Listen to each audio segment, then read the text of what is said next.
Amazon का घना जंगल, एक विशालकाय मतलब पौराणिक सांप और कुछ लोग जो उसके रास्ते में आ जाते हैं। हाँ, लेकिन ये कहानी सिर्फ चीख पुकार और भगदड़ के बारे में नहीं है। इसमें एक बहुत ही दिलचस्प सवाल छुपा है। सही कहा। जब इंसान और जानवर आमने सामने होते हैं तो असली खतरा कौन है? क्या वो विशालकाय क्रिम्सन एनाकोंडा है, जो अपनी भूख और अपनी प्रवृत्ति के हिसाब से काम कर रहा है। या फिर वो इंसान जो अपने लालच और जुनून के लिए किसी भी हद तक जा सकता है? तो चलिए इसी सवाल का जवाब ढूंढते हैं। कहानी के किरदारों और उनके इरादों की परतों को खोलते हैं। और देखते हैं कि जंगल का असली राक्षस कौन है। तो कहानी हमें सबसे पहले मिलवाती है जेफ से। और ये कोई आम शिकारी नहीं है। नहीं, बिल्कुल नहीं। फिल्ममेकर उसे शुरुआत से ही एक पारंपरिक हीरो के तौर पर नहीं दिखाते। वो एक शिकारी है जो क्रिम्सन एनाकोंडा को पकड़ने आया है। हाँ, एक ऐसी जगह जो श्रापित मानी जाती है। और उसकी असली फितरत का अंदाजा हमें पहले ही सीन में हो जाता है। हाँ, जब उनकी बोट का कैप्टन उस खतरनाक इलाके में जाने के लिए ज्यादा पैसे मांगता है तो जेफ का जो रवैया होता है वो पैसे देने का नाटक करता है, उन्हें जानबूझकर नीचे गिराता है और जैसे ही कैप्टन उन्हें उठाने के लिए झुकता है वो उसका गला काटकर सिर नदी में फेंक देता है। बस इतनी सी बात। और ये सीन बहुत जरूरी है। ये सिर्फ उसकी क्रूरता नहीं दिखाता। नहीं, ये दिखाता है कि उसके लिए इंसानी जान की कोई कीमत नहीं है। उसके साथी भी ये देखकर सहम जाते हैं। और वो उन्हें भी धमकाता है।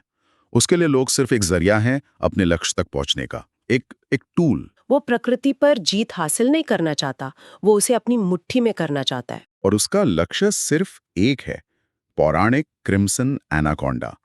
जंगल में उसके साथियों को जब छोटे मोटे सांप मिलते हैं तो वो खुश होते हैं, लेकिन जेफ, उसके आंखों में तो सिर्फ वो बड़ा इनाम है। और फिर वो एनाकोंडा आता है। वो जेफ के एक साथी को जकड़कर उसकी हड्डियां तोड़ देता है और उसे जिंदा निगल जाता है। और यहाँ जेफ का किरदार और भी ज्यादा भयानक रूप ले लेता है। हाँ, वो ये सब दूर से देख रहा है। एक आम कहानी में हीरो अपने साथी को बचाने की कोशिश करता, लेकिन जेफ वो खुश हो रहा है। ये वाकई चौंकाने वाला था। उसकी योजना ही यही थी कि उसके साथी चारे का काम करेंगे। जब एनाकोंडा उन्हें खाने में व्यस्त होगा तब वो उसे बेहोश करके पकड़ लेगा। उसके अपने लोग सिर्फ बेट थे। हाँ, ये उसके जुनून की हद है।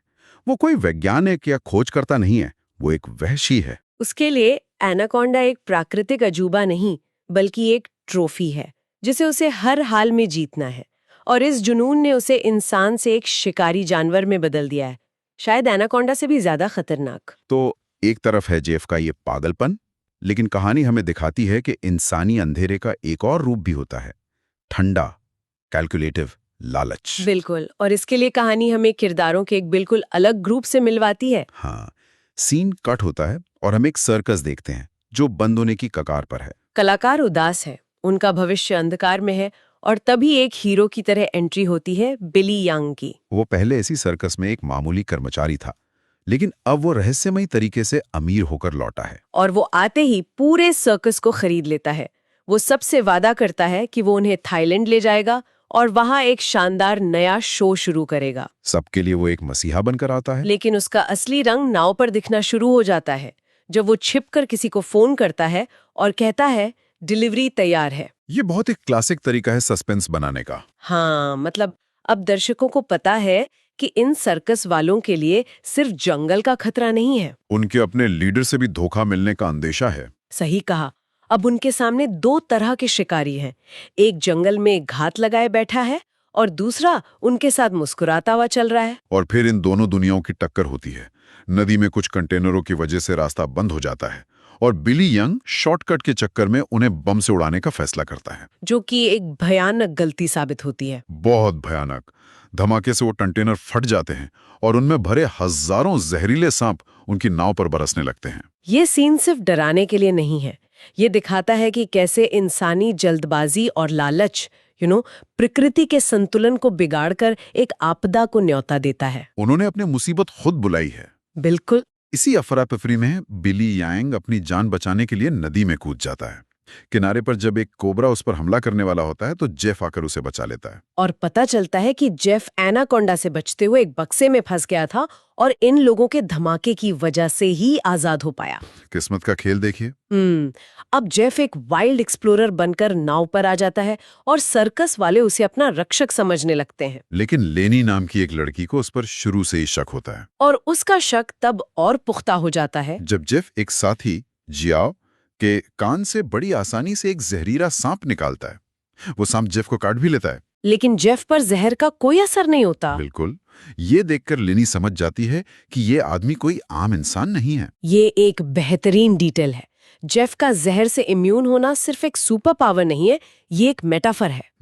मतलब ये कि वो सांपों की दुनिया में इतना रम चुका है, उसने अपने शरीर में इतना जहर घोला है कि वो अब खुद जहरीला हो चुका है। अच्छा। वो प्रकृति का हिस्सा बनने की कोशिश में प्रकृति का ही एक विकृत रूप बन गया है। लेनी अपनी चिंता बिली यांग को बताती है, लेकिन वो उस पर ध्यान नहीं देता।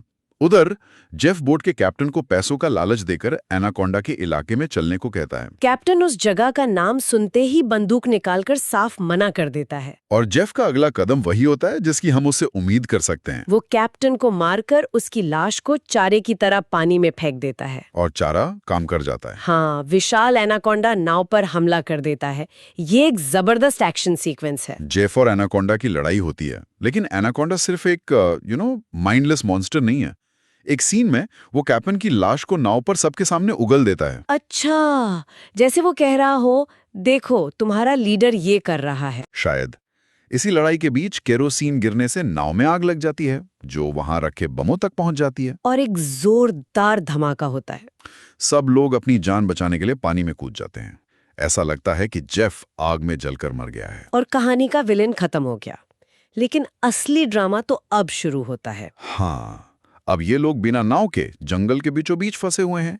यहाँ सर्वाइवल का असली टेस्ट होता है। लेनी सबको बताती है कि जेफ ही इस सब का जिम्मेदार है। लेकिन जैसे ही जेफ उस एनाकोंडा की भारी भरकम कीमत बताता है, बिली यांग की आंखों में डॉलर के निशान चमकने लगते हैं। उसका लालच उसके डर पर हावी हो जाता है और वो फौरन जेफ के साथ मिल जाता है। ये कहानी का एक अहम मोड़ है।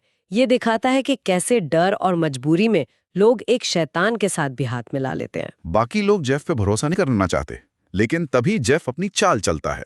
एक लड़की को जहरीली मकड़ी काट लेती है और जेफ दावा करता है कि उसकी नाव पर इलाज है। अब उनके पास कोई चारा नहीं बचता। उन्हें उस शैतान के पीछे चलना ही पड़ता है जिसके इरादों पर उन्हें शक है, क्योंकि जिंदा रहने की उम्मीद किसी भी शख्स से ज्यादा ताकतवर होती है। बिल्कुल, और जेफ इस मनोविज्ञान को समझता है।